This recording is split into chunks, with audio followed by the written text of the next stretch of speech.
जहरीली शराब प्रकरण में हरिद्वार अधिकारी को हटाया गया। हरिद्वार जिले के जिला आबकारी अधिकारी अशोक कुमार मिश्रा को हटा दिया गया है। उन्हें हरिद्वार में जहरीली शराब से मौत के मामले में प्राथमिक जांच में लापरवाही बरतने का दोषी पाया गया है। उन्हें अब सहायक आबकारी आयुक्त के पद पर मुख्यालय देहरादून भेजा गया है। इससे पहले आबकारी विभाग के 9 कर्मचारियों को निलंबित कर दिया गया था। देश में पिछले 24 घंटों के दौरान कोरोना वायरस की वजह से बढ़ा मृतकों का आंकड़ा। देश में पिछले 24 घंटों के दौरान कोरोना वायरस से 19 और मरीजों की जान जाने से मृतकों का आंकड़ा बढ़कर 5,28,216 हो गया है और कोरोना सक्रिय मामला घटकर 45,749 हो रह गए हैं। चुनाव आयोग ने हेट स्पीच के मामले को लेकर सुप्रीम कोर्ट में हलफनामा दाखिल किया। आयोग ने कहा है कि उम्मीदवारों को तब तक प्रतिबंधित नहीं किया जा सकता जब तक केंद्र सरकार हेट स्पीच को परिभाषित नहीं करती। इस मामले में आयोग केवल आईपीसी कानून का उपयोग करता है। उसके पास राजनीतिक दल की मान्यता वापस लेने या उसके सदस्यों को अयोग्य घोषित करने का कानून अधिकार नहीं है। सुप्रीम कोर्ट में हिजाब को लेकर आज अहम सुनवाई।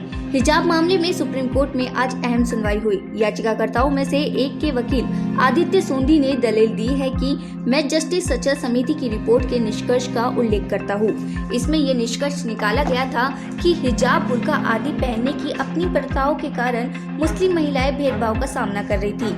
सोंधी ने नाइजीरिया सुप्रीम कोर्ट के एक फैसले का हवाला देते हुए कहा है कि लागोस के पब्लिक स्कूलों में हिजाब के इस्तेमाल की अनुमति दी थी। सरकार के आदेश को आखिरकार स्कूल पर छोड़ देना चाहिए। इन परिस्थितियों में कौन सी सार्वजनिक व्यवस्था की समस्या पैदा होती है। EOW दफ्तर पहुंची जैकलिन फर्नांडिस, पुलिस ने की पूछताछ। 200 करोड़ रुपए की मनी लॉन्ड्रिंग के मामले में फिल्म अभिनेत्री जैकलिन दिल्ली पुलिस की आर्थिक अपराध शाखा के दफ्तर पहुंची। जैकलिन को मामले में समन कर बुलाया गया था। अब बुधवार सुबह 11 बजे दिल्ली के मंदिर मार्ग स्थित आर्थिक अपराध के दफ्तर में जैकलिन हाजिर हुई। जानकारी के अनुसार जैकलिन फर्नांडिस से दिल्ली पुलिस की पूछताछ शुरू हो चुकी है। जैकलिन ने EOW के रजिस्टर में हस्ताक्षर किए हैं। अब एक कमरे में उन्हें पूछताछ के लिए ले जाया गया। इस दौरान जैकलिन को पिंकी ईरानी के साथ आमने सामने बिठाकर पूछताछ की जा रही है। बेगूसराय में चली गोलीबारी, एक की मौत। बिहार के पूर्व उप मुख्यमंत्री और भाजपा नेता सुशील मोदी ने कहा, बेगूसराय में मोटरसाइकिल सवार 2 अपराधियों ने लगभग 1 दर्जन से ज्यादा लोगों को गोली मार दी। एक व्यक्ति की मौत होगी, 10 से 11 लोग घायल है। दुर्भाग्य है कि जब से बिहार में गठबंधन की सरकार बनी है, अपराधियों के हौसले बुलंद हैं। ट्विटर के शेयर होल्डर ने दी मस्क की $44 अरब की मंजूरी। ट्विटर के शेयर होल्डर ने दुनिया के सबसे अमीर शख्स और टेस्ला स्पेस एक्स के मालिक एलन मस्क की $44 अरब की बाय आउट डील को मंजूरी दी है।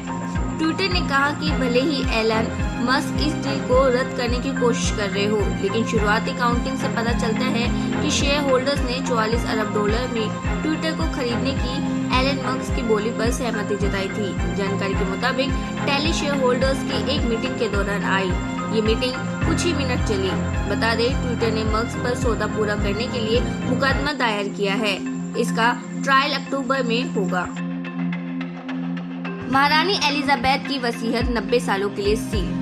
वसीयत को सील करने की ये प्रथा 1910 से चली आ रही है। परंपरा के मुताबिक वरिष्ठ शाही का निधन होता है तो उनकी वसीयत का एग्जीक्यूटर वसीयत को सील करने के लिए लंदन हाई कोर्ट के परिवार विभाग के प्रमुख पर लागू होता है। महारानी एलिजाबेथ की वसीयत को तिजोरी में रखा जाएगा। उनकी वसीयत भी उनके पति प्रिंस फिलिप, उनकी मां एलिजाबेथ प्रथम और बहन मार्गरेट की वसीयत में शामिल हो जाएगी। उनकी मां और बहन दोनों का निधन 2002 में हो गया था।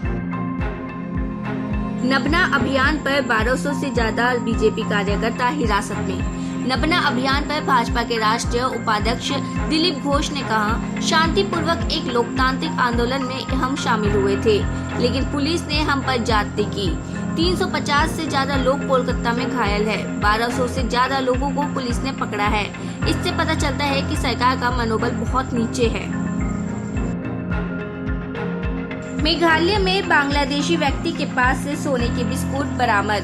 मेघालय के पश्चिम जयंतिया हिल्स जिले में अंतर्राष्ट्रीय सीमा के निकट एक बांग्लादेशी व्यक्ति के पास 17 लाख रुपए के सोने की बिस्कुट बरामद होने के बाद उसे हिरासत में ले लिया गया है। पुलिस के मुताबिक मोहम्मद हसन अली को सीमा सुरक्षा बल के दाव की समन्वित जांच चौकी के पास गिरफ्तार किया गया था।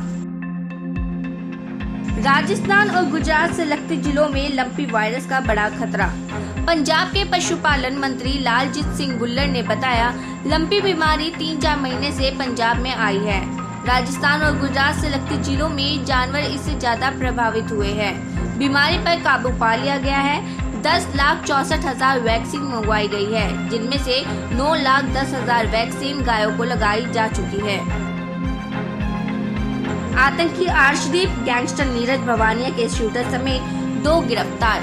खालिस्तानी आतंकी गैंगस्टर का दूसरा गठजोड़ सामने आया है। दिल्ली पुलिस की स्पेशल सेल ने अब खालिस्तान टाइगर फोर्स के कनाडा में बैठे आतंकी अर्शदीप उर्फ अर्श डाला व गैंगस्टर नीरज भवानिया गिरोह के पर्दाफाश किया है। पुलिस ने इस गिरोह के एक शूटर सन्नी डागर समेत 2 आरोपियों को गिरफ्तार किया है। भाजपा और कांग्रेस कार्यकर्ता हुए आप में शामिल। पंजाब के जालंधर वेस्ट विधानसभा में भाजपा का सुपड़ा साफ कर दिया। 200 के करीब भाजपा और कांग्रेस कार्यकर्ताओं को आम आदमी पार्टी ज्वाइन कराई। कई दिग्गज नेताओं ने भी आम आदमी पार्टी का दामन थाम लिया। कैबिनेट मंत्री डॉक्टर नीरज ने भाजपा नेताओं के आप में शामिल होने पर बधाई दी और पार्टी की नीतियों पर चलने का निर्देश दिया। 158 बूथ अध्यक्षों ने आम आदमी पार्टी का दामन थाम लिया।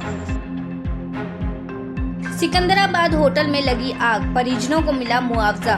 तेलंगाना के सिकंदराबाद में आग लगने से हुए लोगों की मौत पर प्रधानमंत्री नरेंद्र मोदी ने दुख जताया। उन्होंने मृतकों के परिजन को PMNRF से 2 लाख और घायलों को 50,000 का भुगतान करने की बात कही है। भ्रष्टाचार मामले में पूर्व मंत्री विजय भास्कर के 13 ठिकानों पर छापेमारी।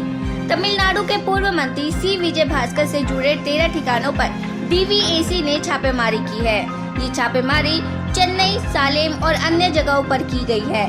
DVAC की ओर से ये कार्रवाई 2020 में आवश्यक सर्टिफिकेट को जारी करने में भ्रष्टाचार के सिलसिले में की जा रही है।